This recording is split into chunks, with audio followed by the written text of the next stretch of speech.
اعوذ باللہ من الشیطان الرجیم بسم اللہ الرحمن الرحیم۔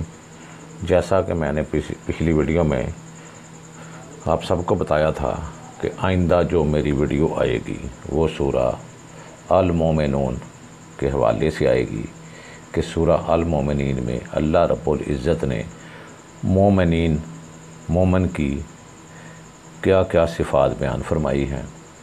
تو آج میں آپ کو وہ بتانے والا ہوں کہ اللہ رب العزت نے مومن کے لیے کیا فرمایا ہے۔ قرآن مجید فرقان حمید میں اللہ رب العزت کا ارشاد پاک ہے، قد افلح المومنون، یقیناً کامیاب ہو گئے وہ لوگ جو ایمان لائے۔ یہ مومنین کی آیت نمبر 1 ہے۔ اس آیت میں اللہ رب العزت نے مومنوں کو بشارت دی، خوشخبری دی، کامیابی کی، فلاح کی، آخرت میں نجات کی، آخرت کی آسانی کی، آخرت میں نعمتوں کی اور جنت میں اعلیٰ سے اعلیٰ مقام کی۔ تو یہاں اللہ رب العزت اعلان کر رہے ہیں، وعدہ کر رہے ہیں کہ کامیاب ہوئے وہ لوگ جو ایمان لائے۔ تو غور کریں کہ اللہ رب العزت کے کس خوبصورتی کے ساتھ اس سورہ کا آغاز فرما رہے ہیں کہ کامیاب ہوئے وہ لوگ جو ایمان لائے۔ اور ہمیں یہ سمجھ لینا چاہیے کہ ایمان کی اہمیت کیا ہے، کہ وہ جو حق کے ساتھ ایمان لائے تو وہ یقیناً کامیاب ہوئے اور وہ فلاح پائیں گے۔ تو ہمارا شعار کامیابی والے لوگوں میں کیسے ہوگا؟ مثال کے طور پر ایک شخص کسی آفس میں کام کرتا ہے، وہاں پوری مینجمنٹ ہے، وہ سوچتا ہے کہ جو میرے عہدے پر فائز ہے میں بھی اس عہدے پر جاؤں۔ اس عہدہ پر جانے کے لیے وہ کوشش کرتا ہے، اور اس کو کیا کرنا چاہیے؟ وہ کیا کرتا ہے کہ جو اس کا باس، جو اس کا سینئر کام کر کے اس عہدہ پر پہنچا ہے وہ کام کر رہا ہوتا ہے اور وہ کام کرنے کی کوشش کرتا ہے۔ اب ہم واپس آتے ہیں اس آیت پر جس میں اللہ رب العزت ارشاد فرما رہے ہیں ان لوگوں کو جن کے متعلق ہمیں جاننا ہے۔ در حقیقت یہ آیتیں نبی کریم صلی اللہ علیہ وسلم کے دور میں صحابہ کرام رضی اللہ تعالیٰ عنہ کے لیے نازل ہوئیں، کیونکہ صحابہ کرام ہی وہ پہلی جماعت تھی جو ایمان والے تھے۔ تو انہیں اللہ پاک نے خوشخبری کس چیز کی دی ہے؟ اللہ پاک فرماتے ہیں کہ وہ کامیاب ہوئے وہ لوگ جو ایمان لائے۔ پھر کیوں نہ ہم بھی ایمان لانے والے بن جائیں، ویسے جیسا کہ ہونے کا حق ہے، مطلب نام نہاد نہیں، جیسا کہ ہم سے اکثر لوگ ایسے ہوتے ہیں جو ایمان کے دعوے دار ہوتے ہیں، یعنی مسلمان کے گھر میں پیدا ہوئے اور کہا کہ ہم ایمان والے ہیں۔ در حقیقت ایمان والا وہ ہے جس میں کچھ خصلتیں ہوں، کچھ خصوصیات ہوں، کچھ صفتیں ہوں۔ بغیر اس کے کوئی بھی شخص کامیاب نہیں ہو سکتا۔ مثال کے طور پر ایک تالا ہوتا ہے اور اس کی چابی بھی ہوتی ہے، اور اس کی چابی میں وہ دندے جس کو بولتے ہیں وہ ہوتے ہیں، گڑے ہوتے ہیں، اس کا کوئی نہ کوئی ڈیزائن ہوتا ہے۔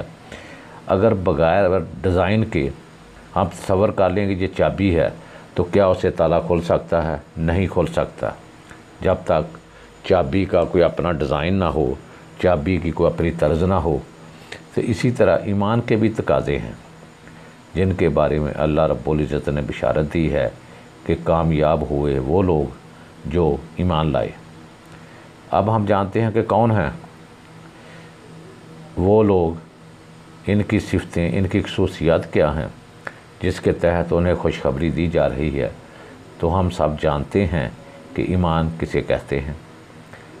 اب ہم اگر اس پر تفصیل کریں گے یا تفصیلی گفتگو کریں گے تو یہ بہت لمبا ہو جائے گا، کئی گھنٹے اس پر صرف ہوں گے۔ تو مختصر کے ایمان لانا یعنی اللہ پر اس کے فرشتوں پر، اس کی کتابوں پر، اس کے رسولوں پر اور آخرت پر اور تقدیر پر جیسا کہ اس کا حق ہے، اور ان سب باتوں پر جو ایمان رکھتا ہے وہی ایمان والا ہے۔ اور ایمان کے تقاضے اللہ رب العزت نے بتائے ہیں۔ اس کی صفت کا ہم آگے مطالعہ بھی کریں گے اور اس کی صفت میں آپ کو بتاؤں گا بھی۔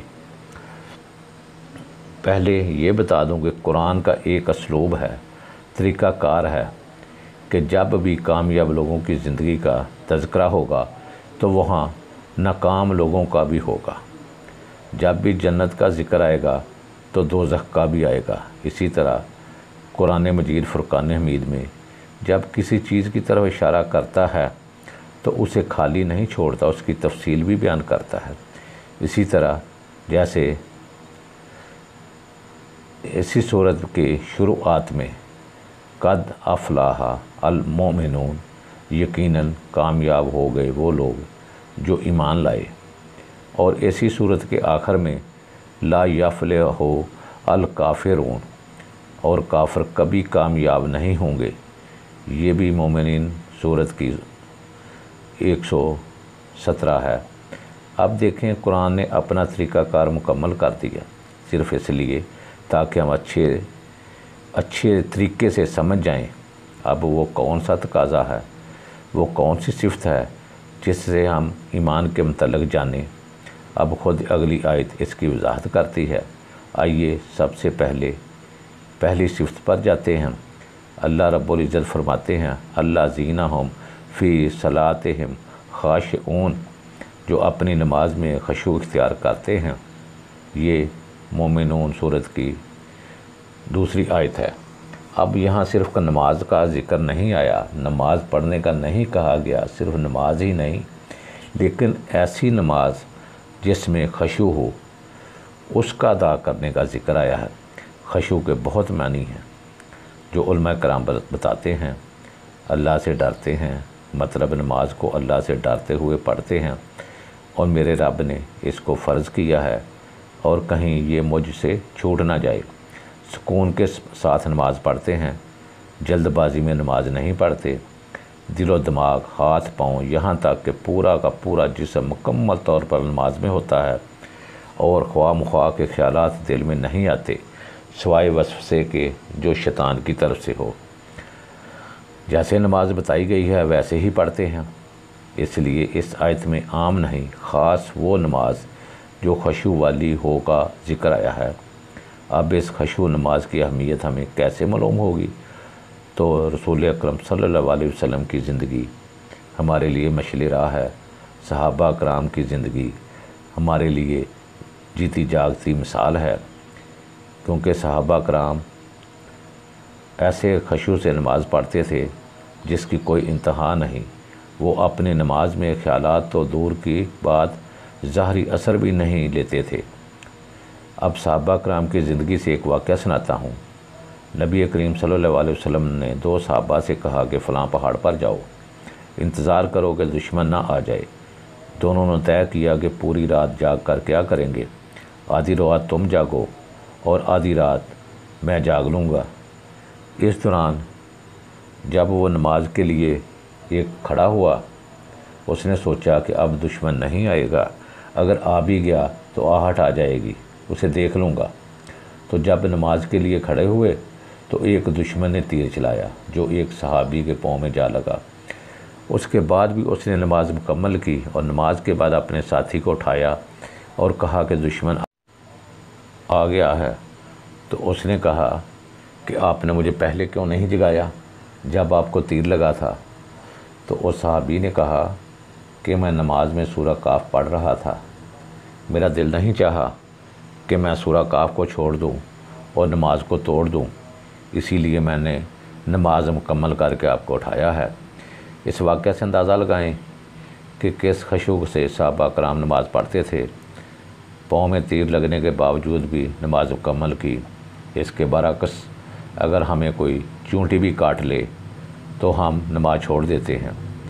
ایک اور واقعہ ایک صحابی کا ہے کہ ایک صحابی کو مشرکین نے گرفتار کر لیا، اور طے کیا، فیصلہ کر دیا کہ اس کو پھانسی دے دی جائے، تو اس نے 2 رکعت نماز کی اجازت طلب کی، تو انہوں نے اجازت دے دی۔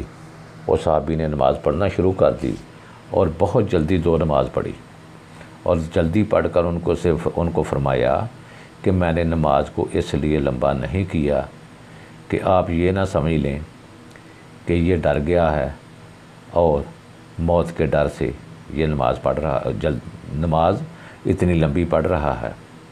تو سبحان اللہ، وہ کیسا صحابی تھا جس کو یہ بھی پتہ تھا کہ اب مجھے پھانسی دے دینی ہے، اب میری موت قریب ہے، تو اس نے نماز کو نہیں چھوڑا۔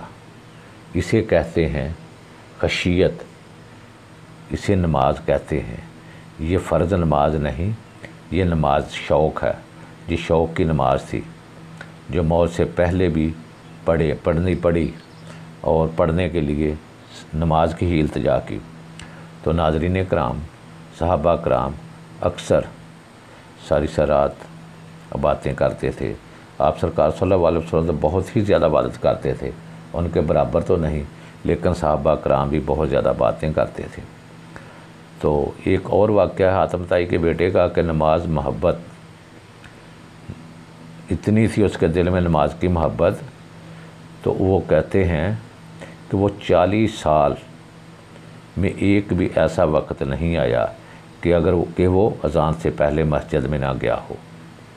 ایک اور میں واقعہ بتاتا ہوں حضرت انس بن مالک رضی اللہ تعالیٰ عنہ کے حوالے سے کہ وہ ایسی نماز پڑھتے تھے کہ جو لوگ دیکھتے وہ کہتے تھے کہ شاید بھول گئے ہیں۔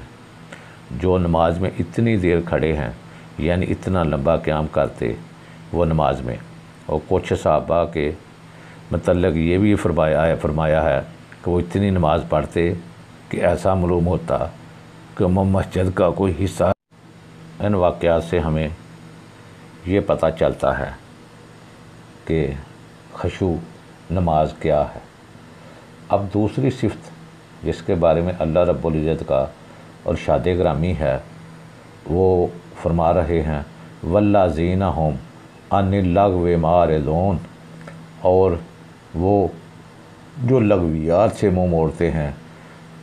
سورہ مومنون آیت نمبر 3۔ اصل میں لغویات ان باتوں کو کہتے ہیں جن کا دین و دنیا سے کوئی تعلق نہیں ہوتا، یا یہ بھی کہا جا سکتا ہے کہ جیسے دونوں دنیا اور آخرت کا خسارہ ہوتا ہے۔ اور اس کی عام مثال ہے جس میں ہم میں سے اکثر لوگ پڑے ہیں، جیسا کہ اکثر لوگ شام کے وقت ہوٹلوں میں، کسی اور جگہ میں، پارکوں میں بیٹھے ہوتے ہیں اور پھر لغویات یعنی فضول باتیں شروع کر دیتے ہیں، جیسا کہ دوسروں کے بارے میں برا بھلا کہنا، غیبت کرنا، چغلی کرنا، ایسی بہت سی باتیں کرتے ہیں جن کا نہ تو دین سے کوئی تعلق ہوتا ہے نہ دنیا سے۔ ہاں، اگر برائی کی بات اس کے سامنے کرے جو اصلاح کی طاقت رکھتا ہے تو پھر جائز ہے، لیکن برعکس اس کے جو طاقت نہیں رکھتا تو لغویات ہیں اور اس سے منہ موڑتے ہیں۔ انہی کی یہ صفت بیان کی گئی ہے اور انہی کو کامیابی کی بشارت دی گئی ہے۔ اللہ کے رسول صلی اللہ علیہ وسلم فرماتے ہیں جس نے لغو سے اپنے آپ کو بچا لیا اس نے دین مکمل کر لیا۔ اور غیبت کی وجہ سے بہت سی لڑائیاں، برائیاں ہمارے معاشرے میں پیدا ہو رہی ہیں اور ہوتی ہیں، اور مومن کی صفت یہی ہے کہ اس کو لغویات سے کوئی تعلق نہیں۔ اور یہ صفت اس لیے ہے کہ اگر ہماری زبان سے کوئی لفظ نکلا تو اس وقت لکھ دیا جاتا ہے۔ اللہ رب العزت کا ارشاد گرامی ہے بے شک تم پر کچھ نگہبان ہیں، معزز لکھنے والے، جانتے ہیں جو کچھ تم کرتے ہو۔ حوالہ سورہ الانفطار آیت نمبر 10۔ ایک مرتبہ معاذ بن جبل رضی اللہ تعالیٰ عنہ کو اللہ کے رسول صلی اللہ علیہ وسلم نے بہت ساری باتیں بتائیں، دین کے متعلق سے اور آخرت کے متعلق سے۔ پھر کہا کہ سب سے اہم چیز ان سب میں سے تیری زبان ہے، اس کا خیال رکھنا۔ ریاض الصالحین حدیث نمبر 12۔ اس طرح ایک صحابی نے کہا، اے اللہ کے رسول صلی اللہ علیہ وسلم، میرے لیے سب سے خطرناک چیز کیا ہے؟ تو آپ صلی اللہ علیہ وسلم نے اپنی زبان نکالی اور پکڑ کر کہا، یہ تیری زبان۔ اس طرح ایک اور جگہ آیا ہے کہ محمد بن ابو بکر مقدمی نے بیان کیا ہے کہ میں نے عمر بن علی سے سنا، انہوں نے ابو حازم سے سنا، انہوں نے سہل بن سعد رضی اللہ تعالیٰ عنہ سے سنا کہ رسول اللہ صلی اللہ علیہ وسلم نے فرمایا، میرے لیے جو شخص دونوں جبڑوں کے درمیان کی چیز زبان اور دونوں ٹانگوں کے درمیان کی چیز شرمگاہ کی حفاظت کی ذمہ داری دے دے، میں اس کے لیے جنت کی ذمہ داری دیتا ہوں۔ یہ صحیح بخاری شریف کی حدیث نمبر 6474 6474۔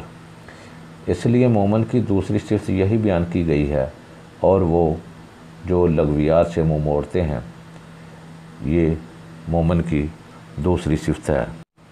تو میرے پیارے ناظرین کرام، ابھی یہ صرف دونوں صفتوں پر ہی میں اکتفا کرتا ہوں، کیونکہ اگر میں ساری بیان کروں گا تو یہ بہت لمبی ویڈیو ہو جائے گی۔ تو انشاءاللہ اس کے بعد پارٹ 2 جلدی آپ تک پہنچ جائے گا۔ اگر ویڈیو پسند آئے، ویڈیو اچھی ہو، تو برائے مہربانی اس کو سبسکرائب کریں، اس ویڈیو کو لائک بھی کریں، اور صدقہ جاریہ سمجھ کر اپنے دوستوں، اپنے عزیز و اقارب میں اس کو ضرور شیئر کریں۔ یہ آپ سب کی بہت بہت مہربانی ہوگی۔ اس کے ساتھ ہی میں آپ سب دوستوں سے اجازت چاہتا ہوں۔ خدا حافظ والآخر دعوانا الحمدللہ رب العالمین۔ السلام علیکم ورحمۃ اللہ۔